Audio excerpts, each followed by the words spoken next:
तर नमस्कार विद्यार्थी मित्रांनो, आजच्या व्हिडिओमध्ये माहिती पाहणार आहे. जर तुम्हाला आय-टी-आयला ॲडमिशन घ्यायचं असेल तर त्याचा ऑनलाईन फॉर्म कशाप्रकारे भरायचा आहे. त्यानंतर आय-टी-आयचे जे काही ऑनलाईन फॉर्म आहे 2024, तर घरबसल्या त्याची जी काही माहिती पुस्तिका आहे ते कशाप्रकारे डाउनलोड करायची आहे. त्यानंतर तुमचा नंबर लागला की नाही ते तुम्हाला कशाप्रकारे कळेल. त्यानंतर ऑनलाईन फॉर्म कशाप्रकारे भरायचा आहे ते रित्या आजच्या व्हिडिओमध्ये संपूर्ण माहिती पाहणार आहे. तर व्हिडिओला स्किप न करता शेवटपर्यंत बघा. सर्वात पहिले तुम्हाला पोर्टलवरती यायचं आहे. त्यानंतर इथे तुम्हाला बेसिक माहिती तुम्हाला सर्व अपडेट्स तुम्हाला आपल्या OMT इन्फॉर्मेशन टेक यूट्यूब चॅनलला बघायला मिळेल. तर आपल्या चॅनलला सबस्क्राईब करून ठेवा. तर सर्वात पहिले तुम्हाला याची जी काही लिंक आहे आपल्या व्हिडिओच्या डिस्क्रिप्शनमध्ये मिळून जाईल. डायरेक्टली तुम्ही या पोर्टलवरती याल. तर इथे आल्यानंतर आपलं जे काही स्टेट आहे तिथं स्टेट सिलेक्ट करून घ्या. सर्वात पहिले तुम्हाला 10वीच्या बेसवरच तुम्हाला ITIचा जो काही फॉर्म आहे तिथं भरायचा असतो. तर इथं महाराष्ट्र स्टेट बोर्ड सेकंडरी आणि हाय सेकंडरी एज्युकेशन जे की आपलं मंडळ आहे ते अमरावती बोर्ड आहे ते इथं तर सर्वात पहिले आपलं सिलेक्ट करून घ्या. त्यानंतर तुमचा जो काही बैठक क्रमांक आहे 10वीचा शीट नंबर इथं टाकून द्यायचा आहे. त्यानंतर परीक्षेच्या वर्ष तुम्हाला इथं टाकायचं आहे. त्यानंतर परीक्षेचा महिना जे की आपल्या मार्कशीटवर असेल. त्यानंतर तुमचे जे काही डेट ऑफ बर्थ आहे डेट ऑफ बर्थ टाकून घ्या. त्यानंतर इथं तुमचे पहिले जे नाव आहे फर्स्ट नेम इथं टाकायचं आहे. त्यानंतर लास्ट नेम इथं तुम्हाला टाकायचं आहे. त्यानंतर मोबाईल नंबर व्यवस्थित टाकून घ्या जेणेकरून तुम्हाला सर्व मोबाईलवरचं तुम्हाला भरपूर काम इथं पडणार आहे. त्यानंतर सेकंडरी मोबाईल नंबर टाकला नाही तरी चालेल. त्यानंतर तुमची मेल ID व्यवस्थितरित्या तुम्ही इथे चेकआउट करून टाका. त्यानंतर इथं पासवर्ड तुम्हाला इथं टाकायचा आहे. रजिस्ट्रेशन नंबर जे की तुमच्या मोबाईलवर आणि पासवर्ड तुम्हाला इथे येईल. तर हा जो तुम्ही पासवर्ड टाकत आहे ते तुम्हाला लॉग इनच्या वेळेस इथं टाकायचा आहे. त्यानंतर कॅप्चा टाकून रजिस्टर यावरती ज्या क्लिक करायचं आहे.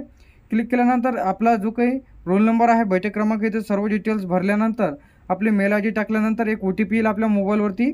ते OTP टाकून तुम्हाला ओकेवरती क्लिक करायचं आहे. त्यानंतर जे काय आपलं व्हेरिफिकेशन आहे ते इथं सक्सेसफुली असं मेसेज तुम्हाला इथे दिसेल. तर अशा प्रकारचं एक पॉपअप मेसेज येईल. त्यानंतर आपला मोबाईल जे काही नंबर दिलेला आहे तिथं तुम्हाला रजिस्ट्रेशन नंबर दिसेल. तर रजिस्ट्रेशन नंबर कॉपी करायचा आहे. त्यानंतर तुम्ही जो काही नंबर पासवर्ड टाकला तर ते पासवर्ड तुम्हाला इथं टाकून लॉग इनवरती क्लिक करायचं आहे. लॉग इनवरती क्लिक केल्यानंतर तुम्हाला इथं होम दिसेल, सर्च ITI दिसेल, ॲडमिशन ॲक्टिव्हिटीज दिसेल, इम्पॉर्टंट लिंक्स दिसेल. तर आपल्याला ॲडमिशन ॲक्टिव्हिटीजवरती क्लिक करून ॲप्लिकेशन फॉर्म यावरती ज्या क्लिक करायचं आहे. त्यानंतर तुम्हाला इंट्रोडक्शन तुम्हाला इथं दाखवेल. त्यानंतर इथं आपला स्टेप बाय स्टेप फॉर्म इथून सुरू होईल. त्यानंतर आपण जे काही बेसिक डिटेल्स भरले होते ते सर्व इथे डिटेल्स येईल. त्यानंतर आपलं जे काही मातृभाषा तर मराठी सिलेक्ट करून घ्या.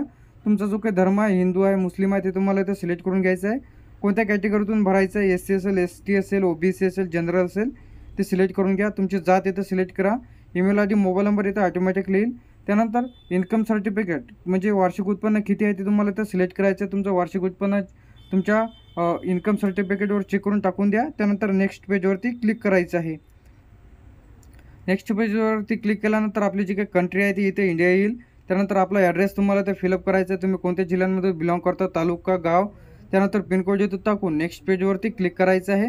नेक्स्ट पेजवरती क्लिक केल्यानंतर इथं तुम्हाला अनाथ आहे का जर असेल तर होयवरती क्लिक केल्यानंतर त्याचा अनाथ आश्रमाचा तुम्हाला ॲड्रेस इथं द्यायचा नसेल तर नोवरती क्लिक करायचं आहे. त्यानंतर इथं तुम्हाला खाली यायचं आहे. खाली आल्यानंतर इथं तुम्हाला अशा प्रकारचं इंटरफेस तुम्हाला दिसेल. ओकेवरती क्लिक करायचं आहे. तर आता आपल्याला जे काही आपल्या मार्कशीटवर असेल तसेच्या तसं नाव वडिलाचं आपलं टाकायचं आहे. तर वडिलाचं नाव, आईचं नाव, त्यानंतर व्यवसाय काय करतात, आई जे आहे ते हाऊसवाईफ आहे, बाबा जे आहे ते कोणतं वर्क करतात ते तुम्हाला तर टाकायचं आहे.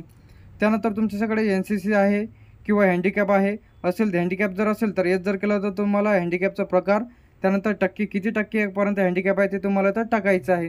तर तिथून तुम्ही बेसिक डिटेल्स भरून घ्या. त्यानंतर आपलं जे काही स्टेट आहे स्टेट सिलेक्ट करायचं आहे. त्यानंतर आपला जो काही जिल्हा आहे शाळेचा जे आता 10वीची डिटेल्स इथं तुम्हाला भरायची आहे. कोणत्या जिल्ह्यांमधून बिलॉंग केलं व कोणत्या जिल्ह्यांमध्ये तुमची शाळा होती ते तुम्हाला इथं सिलेक्ट करायचं आहे. संपूर्ण डिटेल्स भरल्यानंतर तुम्ही जे आहे तुमचं टेक्निकल वगैरे होतं का, टेक्निकल जर असेल तर तुम्ही हो करून तुमची जी काही टक्केवारी आहे ती इथं वाढणार आहे. त्यानंतर आपले जे काही पर्सेंटेज आहे ते तुम्हाला इथं टाकायचे आहे. Marathi, Hindi, English, math, science, social science, technology subject आपला जो काय आहे ते तुम्हाला इथं टाकायचं आहे. ते कॅल्क्युलेशन ॲटोमॅटिकली इथं येऊन जाईल. त्यानंतर इथं खाली यायचं आहे. तुम्हाला इथं काही भरण्याची आवश्यकता नाही. व तुम्हाला काही अडचण जात असेल व तुम्हाला ITIसाठी कोणते डॉक्युमेंट्स लागणार आहे यावरती सुद्धा सविस्तर व्हिडिओज येणार आहे. त्यानंतर तुम्हाला ऑप्शन फॉर्म कशाप्रकारे भरायचं आहे A to Z अपडेट्स तुम्हाला आपल्या चॅनलला बघायला मिळेल. तर चॅनलला सबस्क्राईब करून ठेवा. त्यानंतर इथं तुम्हाला जे काही जर तुम्ही ITI पुन्हा 2दा ITI जर केलेला असेल तर तुम्हाला इथं विचारण्यात येते की तुम्ही यापूर्वी ITI केलेला आहे का. असेल केला तर होवरती क्लिक करून त्याची डिटेल्स तुम्हाला इथं भरायची आहे. नसेल तर नोवरती क्लिक करायचं आहे. त्यानंतर आपला जिल्हा सिलेक्ट करून या इथं ऑप्शन येईल, ते जिल्हा सिलेक्ट केल्यानंतर इथं आपलं मेक पेमेंटवरती क्लिक करून आता पेमेंट करायचं आहे. तर तुम्ही debit card, credit card, net banking, UPI वॅलेटच्या माध्यमातून कशाच्या माध्यमातून पेमेंट करू शकता. तर इथं पेमेंट झाल्यानंतर इथं तुम्ही त्याची रिसिप्ट काढून ठेवा. त्यानंतर ऑप्शन फॉर्मची जशी काही अपडेट येईल तर सर्वात पहिले आपल्या चॅनलला बघायला मिळेल. तर इथून तुम्ही तुमचा ऑप्शन फॉर्म भरून घ्या. तर लवकरच ITIचे जे काही फॉर्म आहे तिथं सुरू होतील. तर ऑप्शन फॉर्मसाठी सुद्धा तुम्हाला ॲडमिशन ॲक्टिव्हिटीजमध्ये येऊन तुम्हाला इथं जे काही 2 नंबरचा ऑप्शन दिसेल त्यावरती क्लिक करायचं आहे. त्यानंतर इथून तुम्हाला तुमचं जे काही IT आहे ते इथं सिलेक्ट करायचं आहे, प्रायव्हेट आहे की गव्हर्नमेंट आहे.